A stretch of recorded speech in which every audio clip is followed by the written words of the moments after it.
all come here together on retreat, and it's as much a retreat for me as it is for you.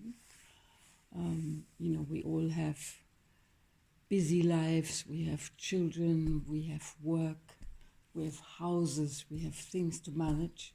It requires a lot of intention, assertion, power, action outwards. And it's very easy to lose ourselves in that. We're just busy outwards. So the purpose of a retreat is to come back to yourself, feel what's there, and recognize all gorgeous things you have and you're not bringing to your action to your outside world. So in order to explore that part of ourselves, our true nature, who we are, how we feel, and to be able to then draw on these parts consciously when we need them, I share this practice called Embodied Meditation.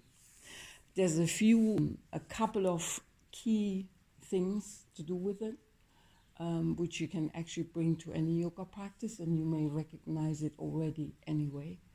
The first one is, why do we do this? The view of any practice is really important. If we do something because we want to have a pert bum or, become enlightened, the ego takes hold of it and it gets distorted. So the purpose, the view, the right view of the practice, and this comes not from me personally, but from the Eastern wisdom traditions who've explored this for thousands of years. And they say the right view for any practice is for the benefit of ourselves and to identify our true nature, and that brings benefit to everybody else. So that's why we do this. And the second thing is that we do this without judgment. So whatever comes up, this is not so that we go into the perfect alignment and, fit into the perfect yoga pants. This is truly for us to explore what is there, all the edges we have. And that brings me to the two key elements in how we do the yoga. One is we use the edge. The edge is, we use the posture to find the place of resistance or the place where we can't go any further, and then we work with that.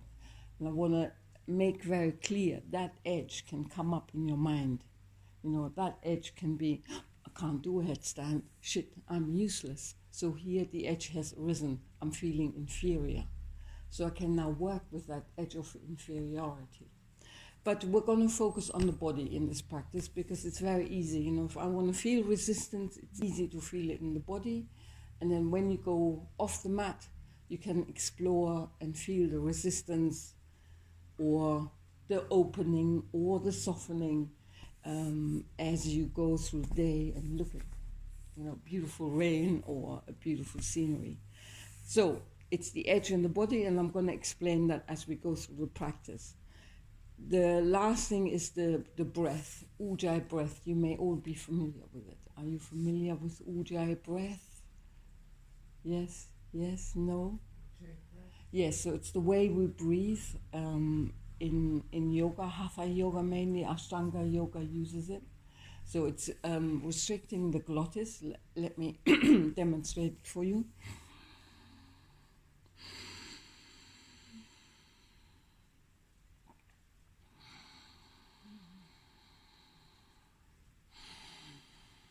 And what that does, it restricts glottis, so you have to use your core and power to push the breath through.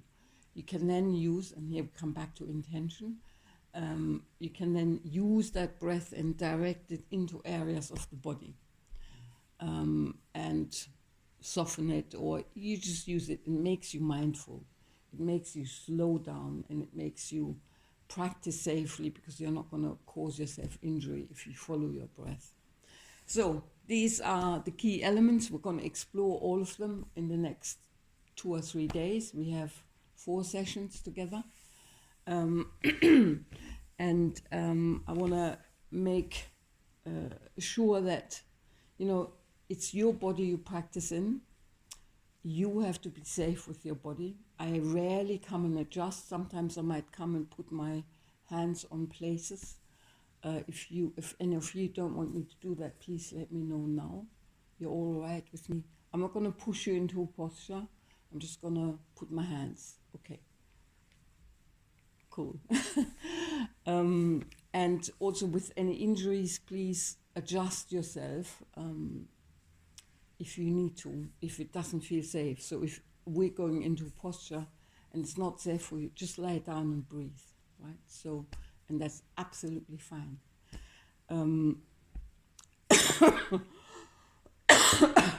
So let's start. I'm actually going to take you through a sequence of moves which, when you ultimately do it yourselves, probably doesn't take longer than about 20 minutes. It's the most effective practice I've ever had.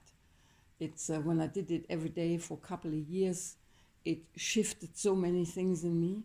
So it's very simple, it's very safe, and it's very interesting because in the last couple of months, back to the power of the sun salutations, because I kind of left them behind a bit because I got bored.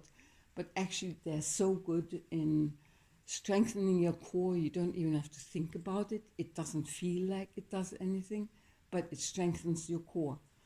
It loosens the back of your legs. If you sit a lot or if you walk a lot, all that gets very tight.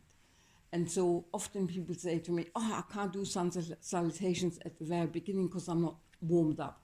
No, it's the sun salutation that warms you up.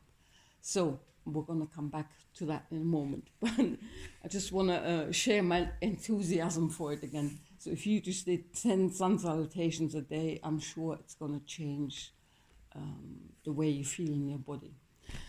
So let's start with breathing.